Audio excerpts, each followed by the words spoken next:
believe the box has reached the floor.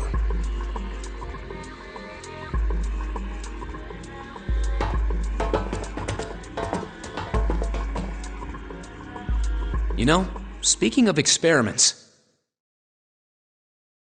there was this experiment some scientists did with rats.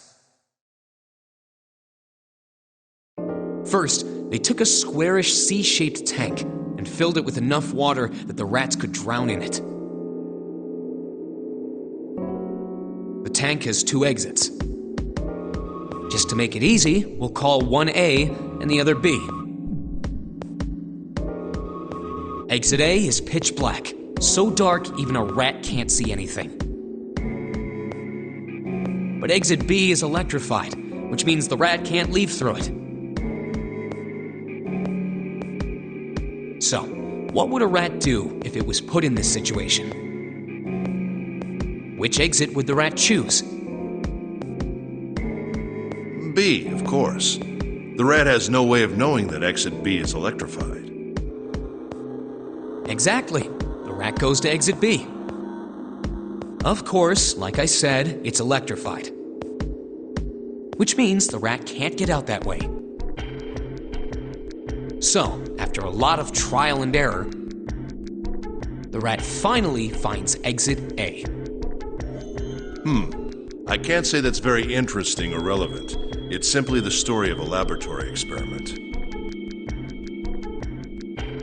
You're right. It isn't very interesting. Yet.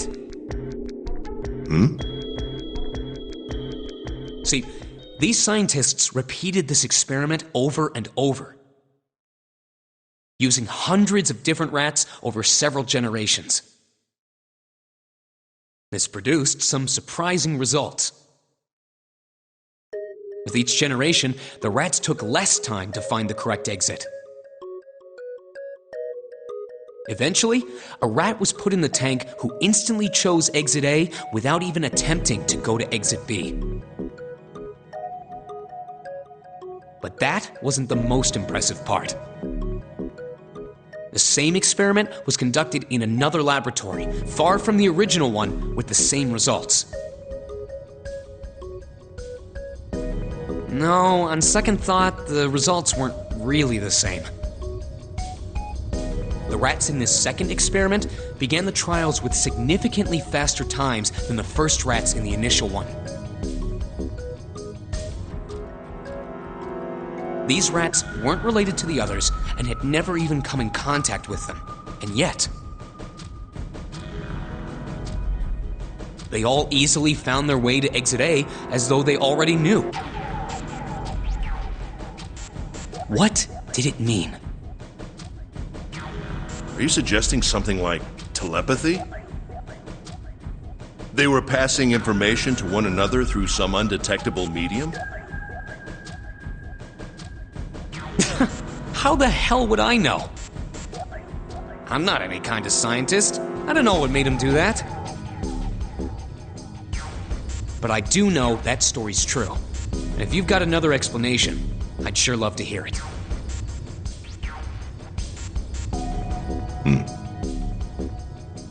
Come on, let's get going. There's still a lot here we haven't checked out. And we gotta get the hell out of here before June passes out. Hey, wait. There's something I want to ask you. What? Why did they use that tank for the experiment? Huh? Well, I mean, it seems like you could conduct the same experiment without the water. They could have just used a dry box, you know? If they needed to motivate the rats to escape, they could have, I don't know, put some bait by exit B or something. I mean, do they really have to make it so the rats can drown? You know, the word emergency comes from the same root as the word emerge. You ever think about that? Huh? Well, an emergency is something urgent, often something dangerous. And to emerge means to sort of come out, or appear, or rise out of something else. So what's going to emerge in an emergency? Inspiration. Inspiration? Yeah. Think about it. When the chips are down, either you crack or your mind focuses and pulls up what you need. So in an emergency, your real potential emerges. Is that what you're saying? Yeah. That's why the rats had to drown. They had to be in danger. There had to be an emergency for inspiration to emerge. Oh.